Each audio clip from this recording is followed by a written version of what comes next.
Thanks, everyone, for joining us on our Big East Teleconference. I'm John Paquette from the communications staff at the Big East. Just let me explain the order of events today.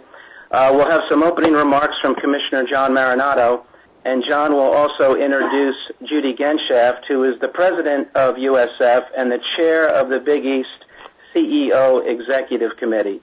And John will also introduce the presidents of our 5 institutions. This teleconference is being transcribed by ASAP Sports, and a full transcript will be available shortly after the call on their website, asapsports.com, as well as bigeast.org. We're also going to have an audio file of the teleconference on bigeast.org, and there are also plenty of additional features on our new institutions on the conference website, bigeast.org.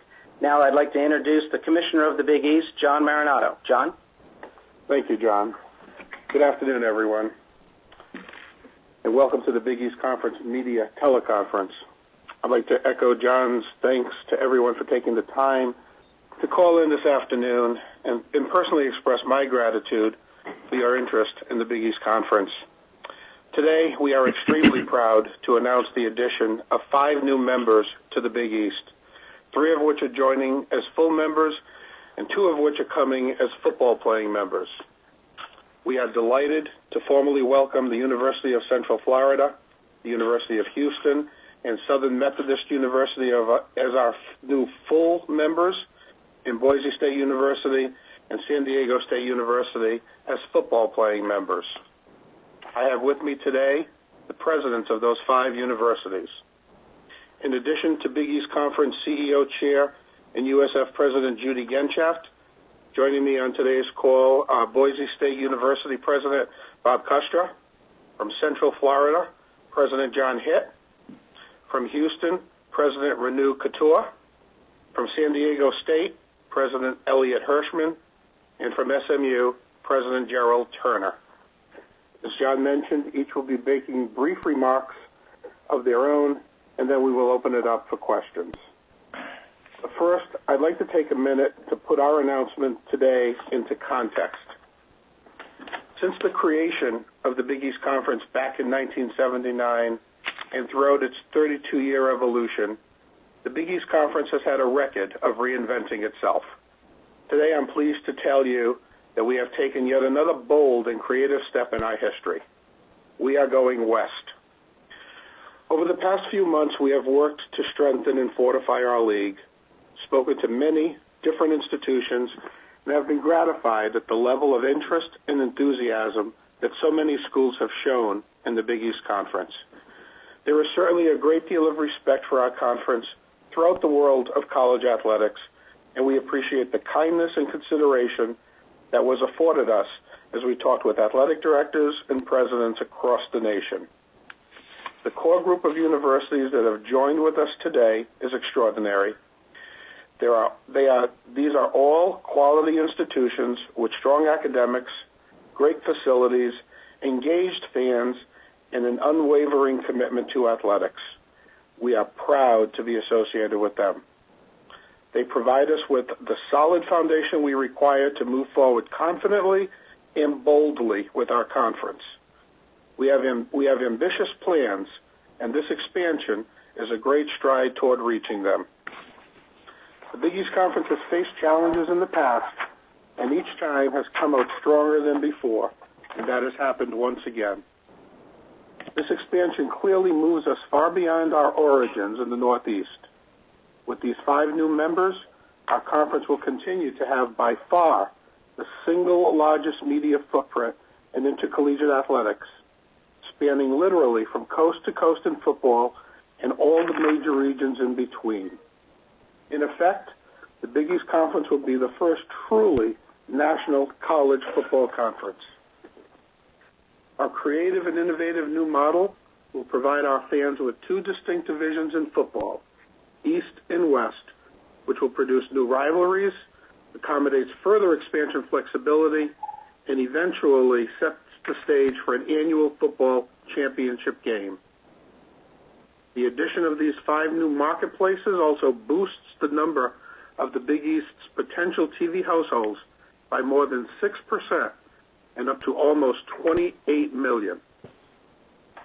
4 different time zones will also allow us the potential to schedule 4 football games on a given Saturday, back to back to back to back, without any overlap.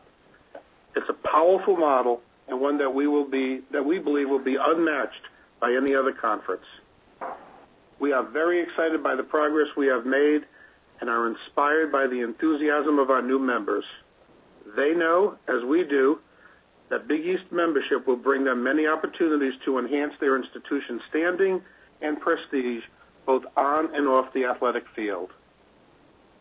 Finally, let me address one point in general terms. Out of respect for the many confidential conversations we have had with potential members, and consistent, as I think most of you know, with our ongoing practice, we will not comment on any situations with schools that are not part of our announcement today.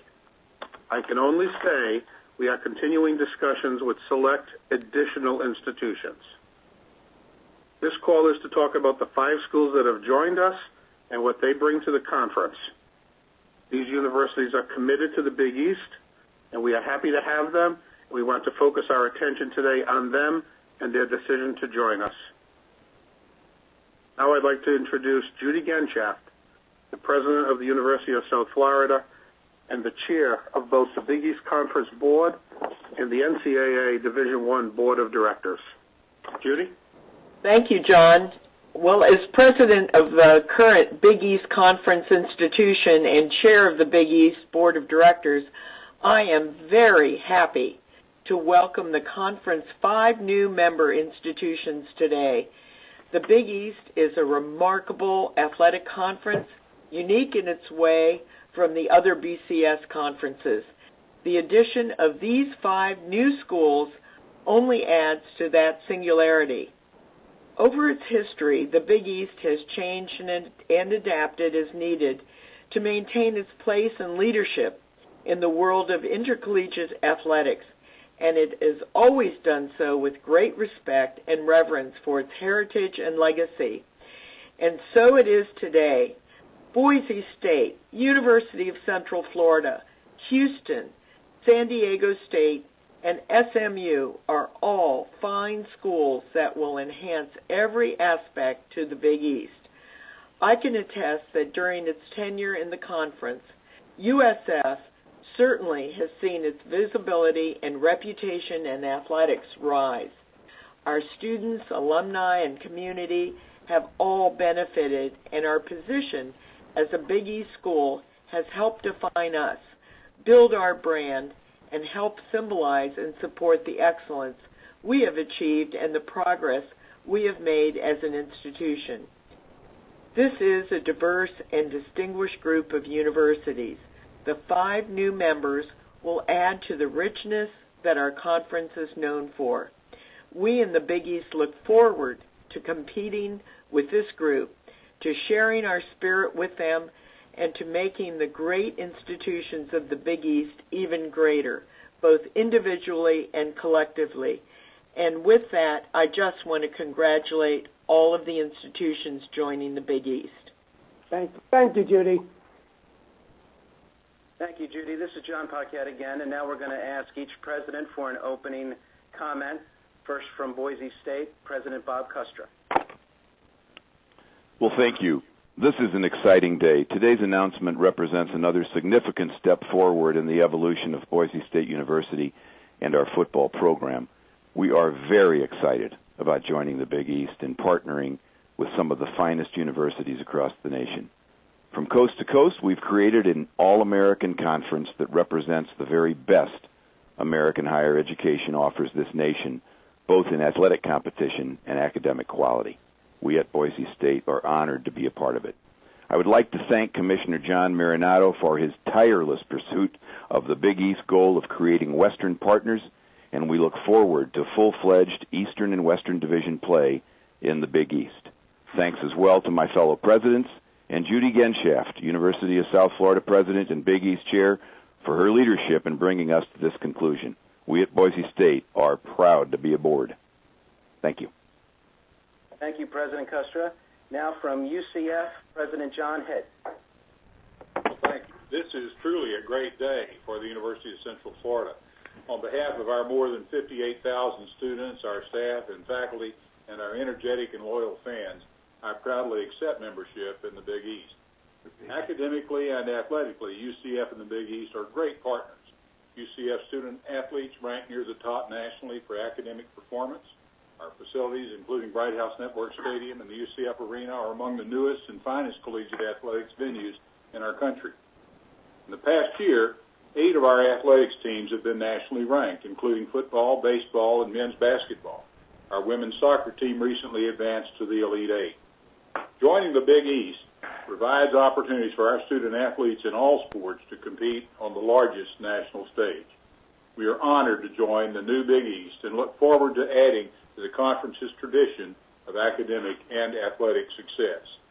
Our thanks go to Commissioner Marinato, President Genshaft, and our fellow university presidents for the professionalism, dedication, and enthusiasm that have led us to this fine day. Thanks so much. Thank you, President Hitt. Now from Houston, President Renu Khator. Thank you very much. On behalf of the university's Board of Regents, our faculty, staff, students, and alumni, I am honored and very pleased to accept the invitation to be a member of the Big East family. Our vision at the University of Houston is to be a nationally competitive university in every field, research, student success, and athletics. This affiliation gives us an opportunity to play in a nationally competitive environment and to show our talents on a national stage. This is a game changer for us, and I know everybody here is very excited. Big East is a great conference, nationally competitive, and academically strong. These are finest universities, great leadership, superb talent. It is truly our privilege to join the Big East. And I, too, join my fellow presidents in thanking Commissioner Marinato for extremely diligent, hard work, your leadership, and, of course, I am very grateful to Judy Genshaft. To me, it feels like coming back home. I'm familiar with Big East, and I value it very much. Thank you very much, and we want to be part of Big East, and we're going to add value to it, and we'll draw value from it. Thank you. Thank you, President Khator. From San Diego State, President Elliot Hirschman. Good afternoon. I want to begin by thanking John and Judy for their gracious comments and their welcome throughout the process. I also want to thank all of my colleagues for their boldness and their collaborative spirit. San Diego State University is an institution that is on the rise athletically and academically. We're thrilled to join the Big East and have the opportunity to compete at the highest level. On behalf of all of our students, faculty, staff, alumni, and supporters, we're honored to join a conference that has some of the finest universities in the country. Most importantly, we're looking forward to extraordinary competition. We can't wait for 2013. Bring it on. Thank you. Thank you, President Hirschman. And from SMU, President Gerald Turner. I want to join my colleagues in thanking John Marinato and his staff, and, of course, President Genshaft, and the encouragement and support that she's provided to each of us. The City of Dallas will be delighted to welcome all of the Big East members. We feel it's an honor to be a part of the Big East Conference, and with the University of Houston, we can truly say that the Big East Conference has spread to the state of Texas. We look forward to being able to participate in the Big East, both for football and other sports, and know that basketball and the other sports within the conference will bring great competition to Dallas, and we look forward to visiting our sister institutions' campuses during this competition. We look forward to the participation starting in 2013 and believe that we will benefit greatly from being in the Big East, and that the Big East will benefit from SMU's participation also. So we look forward to welcoming all of the institutions to Dallas starting in 2013. President Turner, thank you. And now we're going to open it up for questions from the media. To ask a question, hit *1 on your telephone, then the operator will introduce you. And John Marinato and all of our presidents are available for questions. So again, hit *1 on your telephone. The operator will introduce you, and let's go to questions now. We'll take our first question from Jim Williams, Washington Examiner. Thank you very much. Congratulations to everyone, and to you, Mr. Commissioner. Now that you have a situation where you have representatives in every time zone in the United States, how do you think this will help you as you go forward to develop your new television contract this coming year? Thank you very much for the question, and that's something obviously that we've discussed a lot over the course of the past several months as we've engaged at least a half a dozen media consultants in this process. In regard to television, this new footprint, as I mentioned earlier, is the largest footprint in all of college sports, and obviously will reinforce the Big East Conference national brand. It was important for us to ensure that we had a strong presence in the West, and we've achieved that. And as you mentioned, represent all 4 time zones under our umbrella. Television rights are obviously a very important factor in our overall goals and expansion. And we believe, obviously, that the appropriate levels of revenue derived from television is very important to our respective members. As we've discussed the idea of football specifically with our consultants, we've envisioned the premise that we could theoretically, on any given Saturday, have 4 kickoffs that don't compete with each other.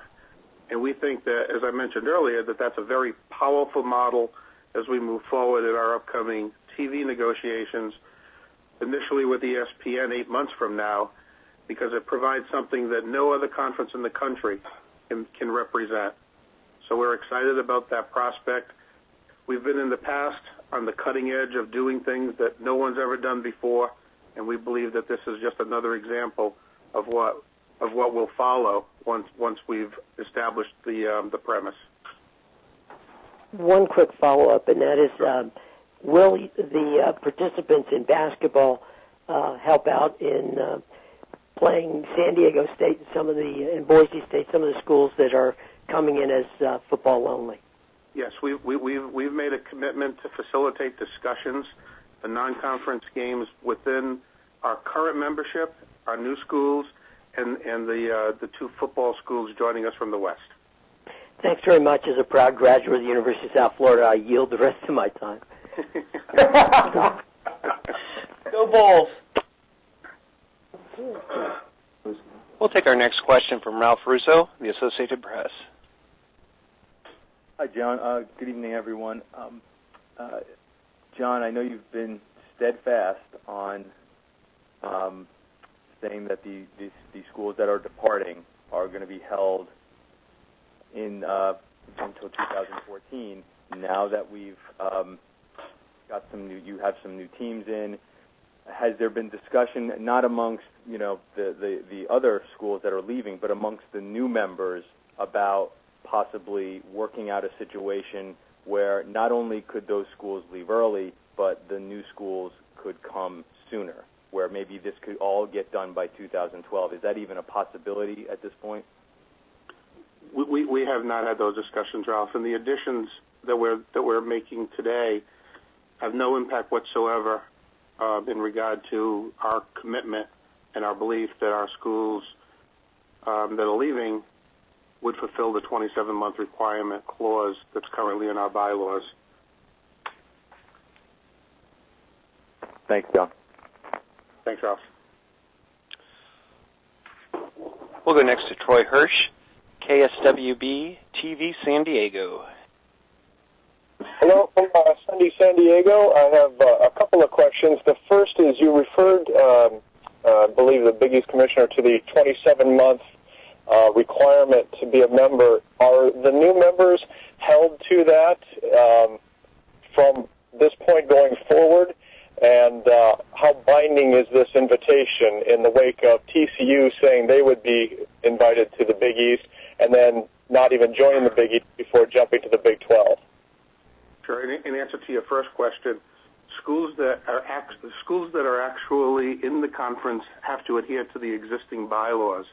So all of our schools, beginning on the July 1st date of their entry, the year 2013, would be held to the same standards that our current schools are held to.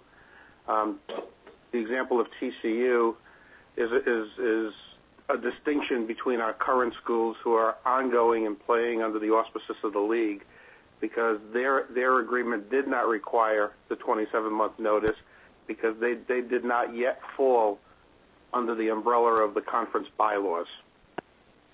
So any of these new schools that you're inviting, any of the 5 schools, could they conceivably opt out of this agreement to join before 2013 and never even participate in the Big East Conference without penalty? No, there are penalties built into our agreements, but obviously, like the TCU situation, they don't fall under the 27-month provision, which I think was your original question. That is true. What penalties would exist if these schools... There would be financial penalties. And can you disclose those? I cannot. Okay. And then finally, San Diego State and Boise State are football-only members.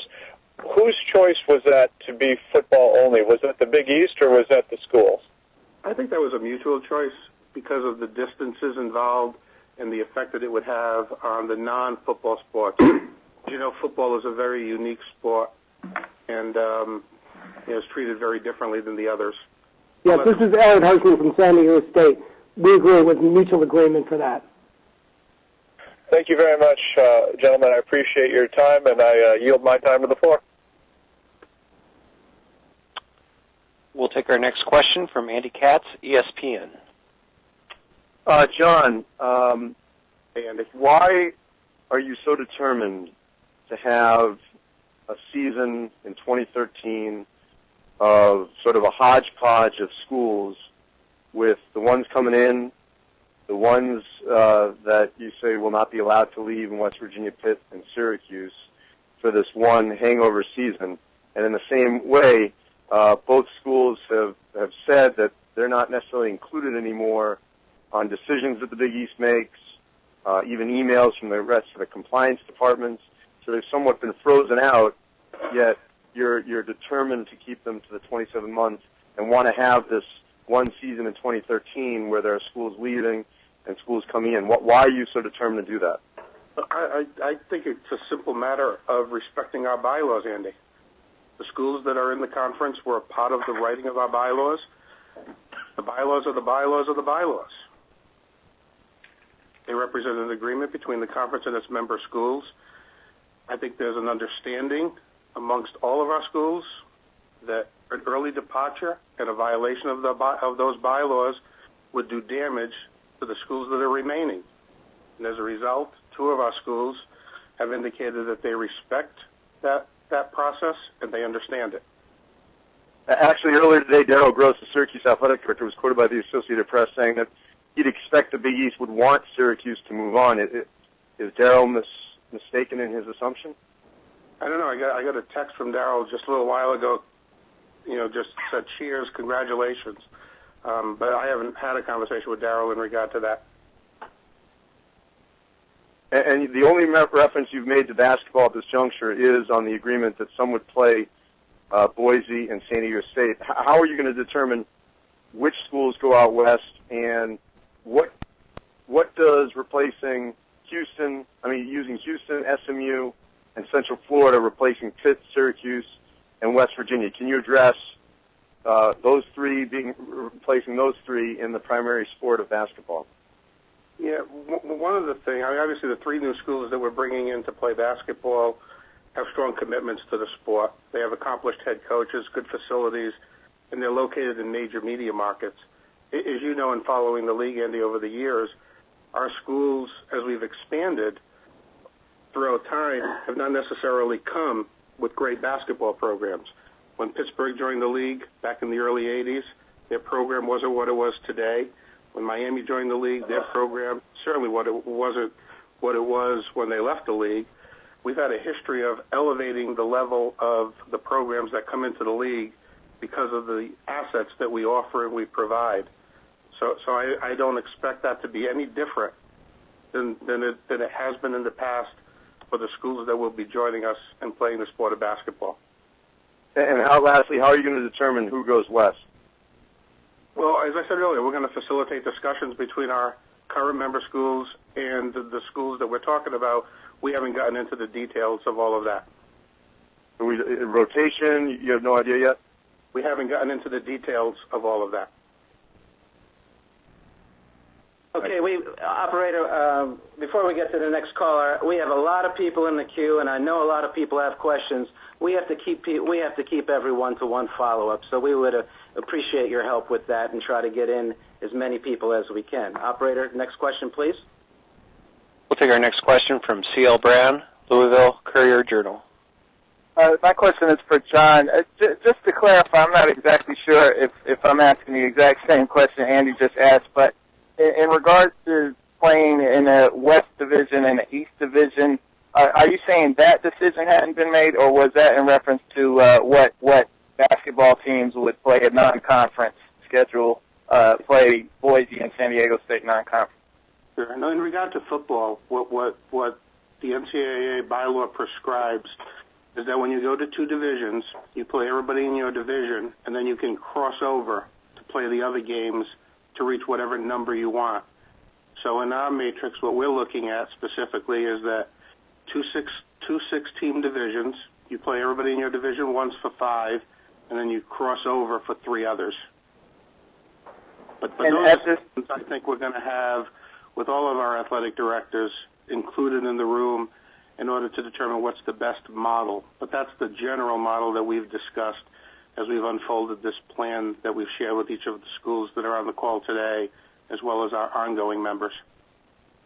And is there a sense that with the BCS coming up in, I guess it's 2013 for the 2014 season, and the talk that maybe that automatic qualifiers will go away and BCS will just pick a number 1 and number 2 to play, is there a sense that there's some finality to bringing these teams in, or do you feel like we might be revisiting the landscape of conferences again in a few more years if indeed the BCS does do away with automatic qualifiers? Well, it was our intent and our goal when we started this to build the best conference that we can build for the long term. And obviously part of that was bringing in schools that would help us on the football side in order to enhance our situation. I think the additions that we've announced today do that for us, and I envision that what we're building is for the long term, and certainly not something that we've designed for a short term scenario. We'll take our next question from Mike Bianchi, Orlando Sentinel. Yeah, this is for President Genshaft. President Genshaft, there's been a belief for a long time that you didn't want UCF in the Big East and you didn't want to play UCF. Can you talk about your feelings about UCF past and now present? I'm very pleased to welcome UCF and John Hitt and all the athletic teams into our conference. And I made the motion that they be entered into the league. One follow-up, would you say were there hard feelings in the past, and would you say those hard feelings have been alleviated now? I am very pleased to have my colleague from Florida in the league, and welcome John Hitt and University of Central Florida.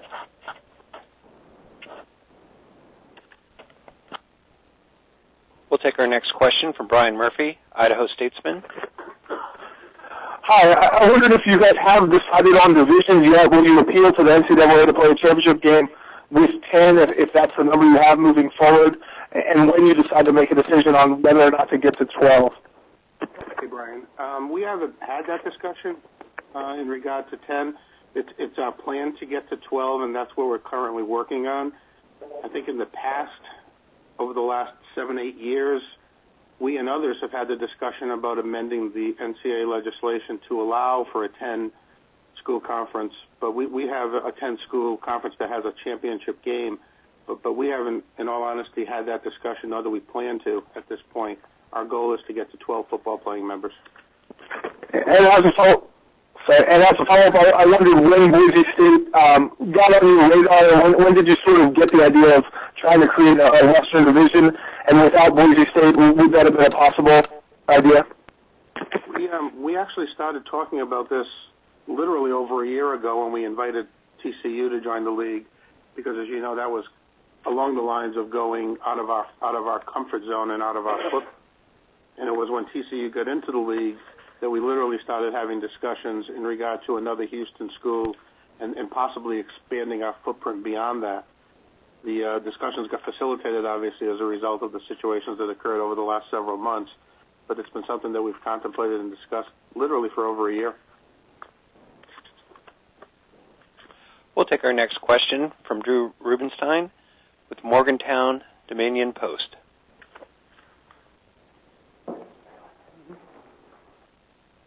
Drew, your line's open. Please go ahead. And if you can hear us, please check your mute button. We do not hear a response from you.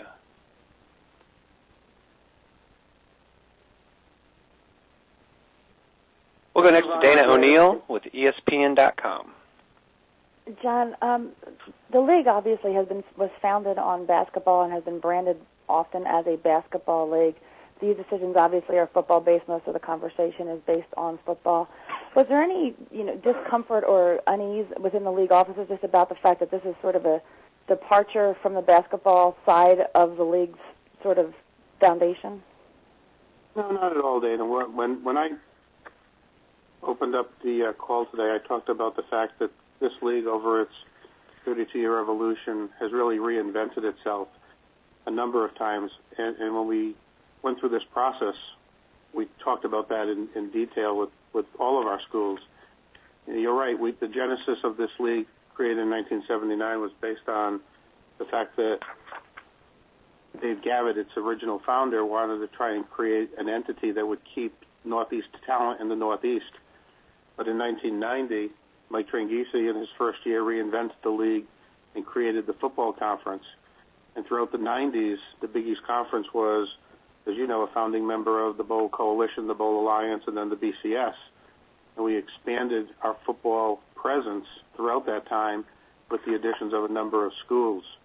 And then once again, in 2003, we reinvented ourselves again, and literally at that time became the largest Division I conference in the country by growing to 16, which at the time everyone thought would never work and was unwieldy. And we obviously proved over that time since then that it did work. So this is just another step in our evolution as we reinvent ourselves for the fourth time in the 32 years by doing something very bold, very unique, that we think will add to the future stability of our conference and create greater flexibility as we move forward. A lot of people have asked the question, why not just go strictly to basketball since that's sort of where the roots are? Is that not feasible in this day and age? I don't think that we even had that conversation with our membership when we started talking about what it is we wanted to do, literally, as I said earlier, 13 months ago, because I think that the football playing member schools and the basketball member playing schools, obviously, recognize on the basketball side that our football schools bring a lot to the table in basketball. And as you know, we call them basketball schools, or we call them football schools rather, but they also play a very high brand of basketball. So as we develop this new model, as I mentioned earlier, it's our full expectation that the schools coming into the league's programs in basketball will be elevated to the same level that the other programs have been when they joined the league over the evolution of the conference. We'll go next to Brett McMurphy, CBSSports.com. Hey, John, how you doing? Hey, Brett. I'm good, thanks. How are you? Good. If and when you do guys get to 12 teams, I know you've talked, last time we talked to you, you mentioned possibly having a championship game in New York City. Is that still your first choice, or would you maybe want to try to do what the Pac-12 did with the top team hosting the game? I mean, when we spoke about that, it was, I think, at our media day back in August, and I was sharing my own personal view in regard to what it is that I would like to see happen at the time in regard to hosting a game, championship game, and doing it possibly at Yankee Stadium in New York City, and trying to create the same buzz that we have with our men's basketball championship at Madison Square Garden. But I think that the decision ultimately will be made by our 12 athletic directors and approved by our 12 presidents when we get to that point. We might follow the Big 12 model. We might, follow the scenario that I mentioned when we were together in August about doing it in New York. We might do something totally cutting edge and very different as well. But that's a decision I think that the group, as a group, will make, and then it'll be approved by our board. Thank you. We'll go next to Sam Kahn, Houston Chronicle. Hi, this question is for UH President Renu Kapoor. Renu, can you kind of give me your thoughts on how travel, specifically for the non-football sports, will affect the athletic department? Well, we are part of a very exciting conference here, and right now also we travel pretty far, even as a part of Conference USA. We go all the way to El Paso. So, in the scheme of everything else, with all that we have to gain and we have to offer, I think we can manage the travel with no problem. Thank you. And a quick follow-up for Commissioner Marinado. Commissioner, remember you mentioned when you guys targeted expansion that there would be a possible, if certain teams were added, that the exit fee would go to $10 million. My question is, I guess, have those teams been added, and if not, is that still the intention? You're correct. The bylaws, as they were rewritten back on October 27th, did call for an increase in the withdrawal fee with the addition of certain schools, and that has not yet happened. I think what our intention is, as we move forward, is to continue our expansion efforts, but specific to the question of future withdrawals, as we approach September of 2012 and enter into our discussions in regard to our new television contracts, as that process unfolds and concludes, I think that our membership as a whole will want to revisit that question, and that will ultimately, in 2 years probably, be a question that the board will address once again. Thank you very much. Sure. We'll go next to Bill Cook, Cincinnati Enquirer. John, just quickly, has there been any discussion about changing the name of the conference because of the geography? And just so I'm clear, you're talking about 2 divisions with 5 schools each, but you haven't decided which schools are in which divisions yet. Is that right? No to your first question, yes to your second question. We have not contemplated changing the name of the Big East Conference. As I've said in the past, if a conference called the Big Ten can have 12 schools, a conference named the Big East can certainly have schools that are not necessarily in the East. And yes, to your second question, we have not sat down, and I think that the question of who's in which division will similarly be a decision made by all of our athletic directors and approved by our presidents once we have our expansion efforts completed. Thank you. We'll go next to Joey Johnston with Tampa Tribune. Yes, a question from John Hitt of UCF. Just wanted to ask him how he feels about sharing a conference now with USF being so close and what he perceives for a rivalry down the line. Well, I think it's a great opportunity for us. I foresee a really super rivalry. I think we could sell out each stadium in turn, and we look forward to having a really fierce rivalry on the field and the court, but a very respectful one among the fans in the stands. So we think this could be a really tremendous thing for both institutions and for the Big East. Thank you.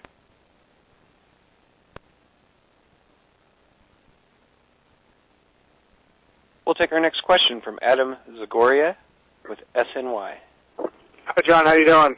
Hi, Adam. I'm good. How are you? Good.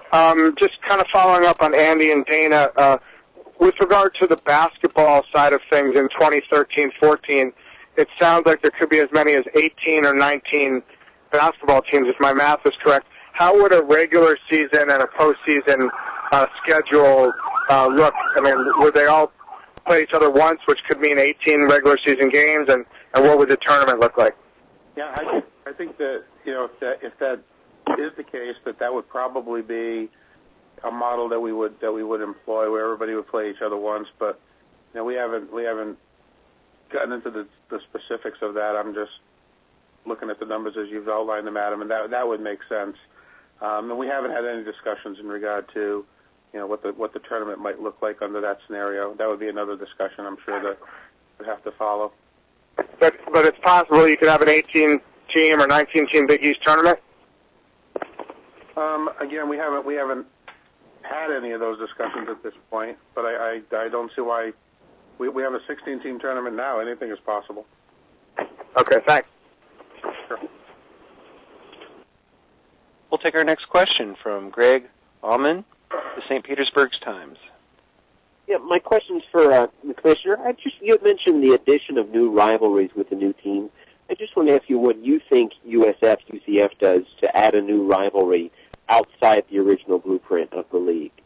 Sure. I mean, when we started, Greg, talking about creating value for our conference and what we needed to do in order to enhance our position as we approach our upcoming television negotiations, one of the people, as you know, that was brought into the room to help us in this discussion and facilitate it was Paul Tagliabue. And Paul kept talking about how rivalries drive value. And setting up the model that we've set up on the football side, and obviously in specific to the question that you've asked, there are certain rivalries that will enhance value just because of the nature of the schools. And the one that you're talking specifically about with regard to the two Florida schools is, I think, one that's going to help us moving forward drive significant value in our upcoming media negotiations. It's a natural. I think it's a rivalry now, being under the auspices of the Big East Conference. Both schools being under the auspices of the conference will only enhance it, not only in regard to the two sports of football and basketball, but obviously all the other sports as well. Thanks very much. Sure. We'll take our next question from Greg Logan, Newsday. Thank you. I have two questions for President Kustra of Boise State. First of all, your team did not make the BCS this year. It was bypassed for the Sugar by two teams that were ranked lower than yours. And you've had that situation in the past. Can you first of all describe why you think the BCS, how the BCS will help you in that regard, and did that overcome any misgivings you might have about the geography of the whole thing, or even the stability of the Big East? Well, certainly we look forward to joining a conference with automatic qualifying status, and that clearly was one of the reasons that drove us toward this decision. We're also excited, of course, about the access and the exposure that Boise State University will get in 2013 on ESPN, and even before then, of course, there'll be an opportunity to renegotiate that contract. So there's no question that we've been frustrated over recent years as to how the BCS has handled those who were not automatic qualifiers, but the time has come for us to deal with what we can control and not worry about the rest. And I think it's fair to say that that's the reason why I'm on this teleconference today. And also, my follow-up would be, you saw that TCU basically leveraged the BCS, or the Big East bid into a bid to a more, what they might regard as a more stable Big 12. What's to keep you from, say, joining a Pac-14 or a Big 12, or helping the Big 12 get back to 12? Well, we've made the commitment to the Big East, and I particularly like the idea of introducing Boise State University's brand of football east of the Mississippi and across this nation. I think John Marinato made an excellent point when he talked about the fact that this is indeed a conference, the only conference in America in 4 time zones, and a coast-to-coast conference. That is very appealing to us. That is just as appealing to us as the opportunities we may have had in the past. Certainly, it's the reason why we're in this conference now and where we intend to stay. Thank you. We'll go next to Nolan Wiedner with Post Standard in Syracuse. Hi, John. Hi, Nolan. Hey, congratulations on the announcement. I just want to go back to the football issue for a minute. If Syracuse and Pitt and West Virginia are to stay in the conference through the 2013 season, that would make a 13-team league, at least for that year.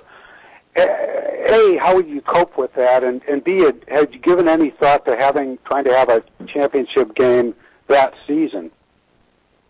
To be honest with you, Nolan, over the course of the last 2 months, I've been so engrossed in dealing with the issues that we're addressing today that I haven't contemplated, a 13-team schedule for that year specifically.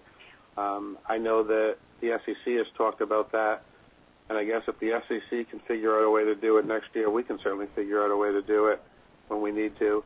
And again, in all honesty, given what we've been doing over the last couple of months, have not contemplated the question about a 13-team championship game scenario either. Okay, thanks. Sure.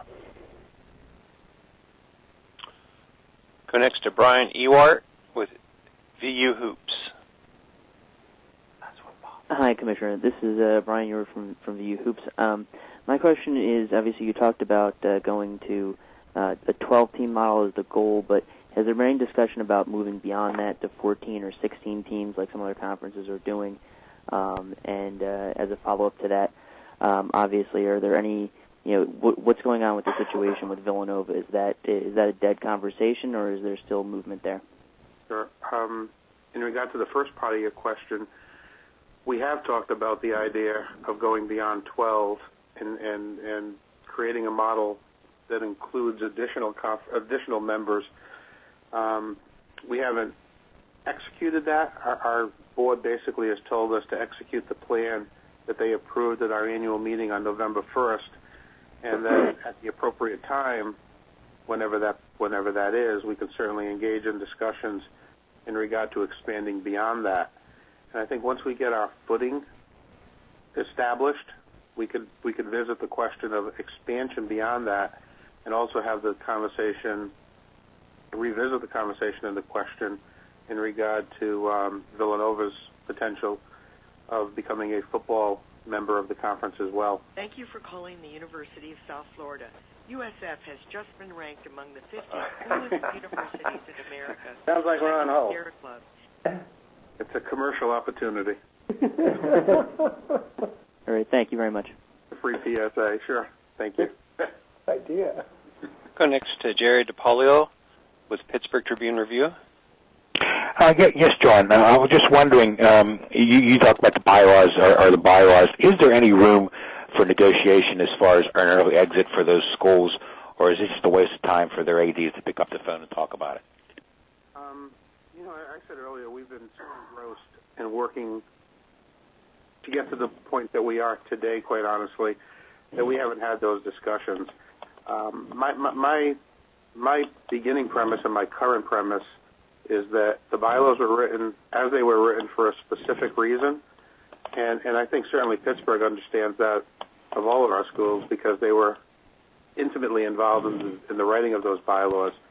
And the premise of the specific issue in regard to the 27 months goes back to what we went through back in 2003 and the potential damage that someone simply deciding to exit at their own pace would do to the ongoing schools that are staying in the conference.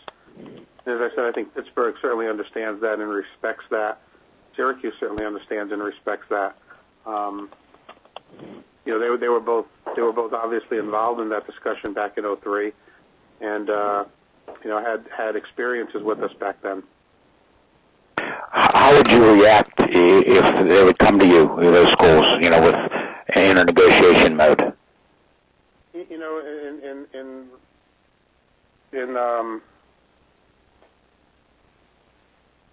In deference to those two schools, and out of respect to those two schools, they've basically come out on their own, as you know, and said that they've determined that they're going to respect our bylaws.